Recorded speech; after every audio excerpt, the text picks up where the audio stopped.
Eesti raadiojaamad mängitavad kahetsusväärselt vähe kohalikke artiste ja Eesti muusikat. Kui aga minna näiteks üle mere Soome või Rootsi, siis kohalikku muusikat kuuleb oluliselt rohkem Saksamaast, Prantsusmaast rääkimata. Tere õhtust, Karl Madis! Tere õhtust! Miks see siis nii on? Miks meie raadiojaamad, millised Eesti raadiomaastikul veel tegutsevad, oma artiste siis ei väärtusta? Sellele on väga raske vastata. Võib-olla kõige lihtsam vastus on see, et raadiojaamad ei mõtle selle peale. Et kes siis veel saab lasta Eesti muusikat, ega Soome raadio ja Eesti muusikat ei lase. Või ma tean näiteks, et Ameerikas eelmise aasta jooksul koguti raha $4 Eesti jaoks. Aga Eestist sinna läheb kindlasti tunduvalt rohkem.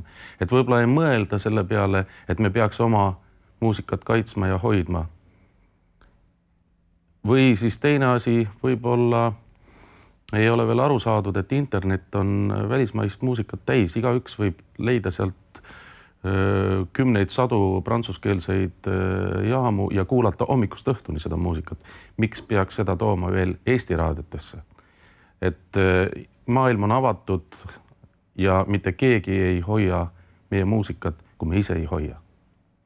Absoluutselt õige, olen teiega päri. Õnneks veel üks raadiojaam on ja see on Elmar tegelikult, milline Eesti muusikat mängitab. Ja ma olen kuulnud, et need omanikud on hollandlased.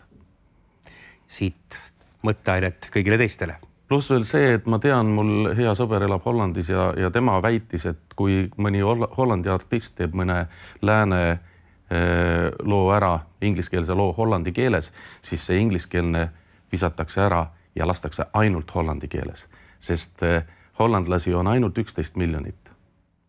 Aga meil on vastupidi. Kui sa mõne lääne loo ära teed, siis leitakse see vana lääne lugu ja hakatakse seda laskma ja sinu oma visatakse ära. Jah, proportsioonid on paigast ära, aga räägime nüüd teie suveplaanidest. Aknast kui välja vaadata, siis tänane ilm tegelikult ei meenuta, et varsti on suvehari või südasuvi käes. Aga kui tihe siis Karl Madisele esinemiste poolest on Julia Aust? No, ma ütleks väga tihe, et kas on 4 päeva järjest või on 3 päeva järjest või on 2 päeva jooksul 3 esinemist, et tegelikult on väga tihe.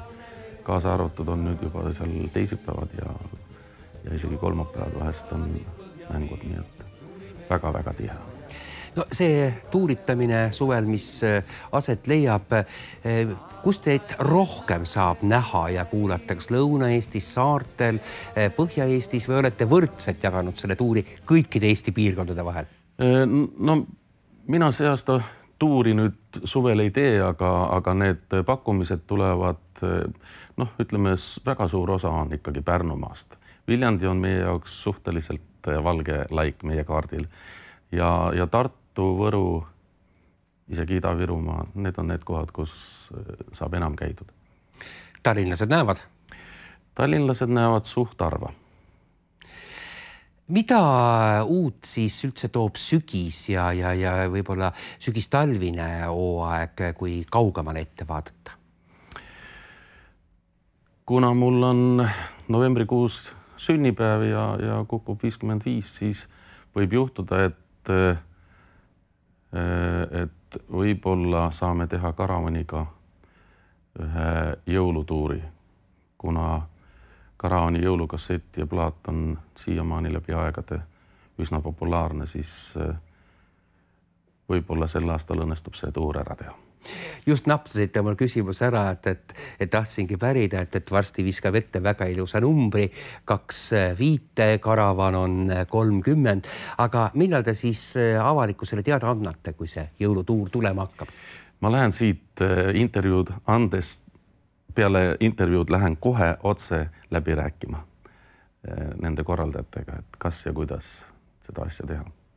Ja siin te vahepeal ütlesite, et kontserti ülesastumisi on üksjagu, aga kas endal puhkamist ka aega jääb? Ei. Aga kuidas te siis oma patareisid laete? Ma püüan olla vahepeal võimalikult üksi. Et kas ma lähen maale, olen üksi või lähen mere äärde jalutama ja võimalikult vähe suhelda. Et et mängude ajal on suhtlusi nii palju erinevaid seltskondi, nii palju erinevaid üritusi, nii palju erinevaid inimesi, keda kohtad ja siis, kui see kõik on läbi, siis tahad üksi olla rohkem. Soovime siis edukaid ülesastumisi ja loodame, et Karavani jõulutuur tuleb ja suur tänu stuudiosse tulemast, Karl Madis, ilusat suve jätku. Ilusat suve ka kõigile Tallinna TV kuulajatele, vaatajatele.